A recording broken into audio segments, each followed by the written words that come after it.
माननीय सहाय्यक पोलीस अधीक्षक राहुल चव्हाण साहेब, उपविभाग पुलगाव यांचे प्रत्यक्ष मार्गदर्शनाखाली पोलीस निरीक्षक सोनवणे व PSI निंबाळकर, सोनपितरे, अवचट असे पोलीस स्टाफ व होमगार्डसह मौजा वायफळ पारधी बेडा येथे मोहीम राबवून वॉशआउट केली असता त्या दरम्यान लहान मोठे प्लास्टिक ड्रम 60 मध्ये 4500 लिटर मोहा सडवा रसायन किंमत 4,50,000 व ड्रम किंमत 60,000 रुपये तसेच दारूभट्टीचे मोठे 10 ड्रम किंमत 10,000 रुपये व 4 प्लास्टिक कॅनमध्ये 100 लिटर गावठी मोहा दारू किंमत 15,000 रुपये असा एकूण 5,35,000 रुपयांचा माल जागीच नाश करण्यात आला।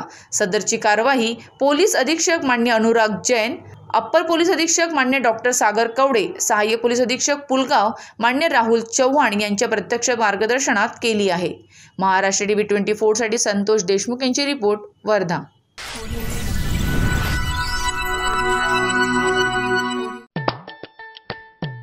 मानवी मनोरा रचण्यासाठी लागतं उत्कृष्ट व्यवस्थापन, नियमांचं पालन आणि उत्तम संतुलन, अन्यथा अपघात होऊ शकतो।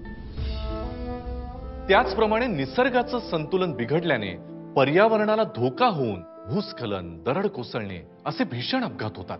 त्यात जीवित व वित्तहानी होऊन अनेकांचे संसार उद्ध्वस्त होतात। हे टाळण्यासाठी निसर्गाचे रक्षण करणे ही आपली जबाबदारी आहे। तसेच डोंगरापासून सुरक्षित अंतरावर वस्ती करणे गरजेचे आहे। भूस्खलन प्रवण क्षेत्रांबाबत कायम सतर्क राहणे आवश्यक आहे। डोंगरावरची झाडे झुकणे, पाण्याखालची माती वाहून जाणे या भूस्खलनाच्या प्रारंभिक खुणा असू शकतात।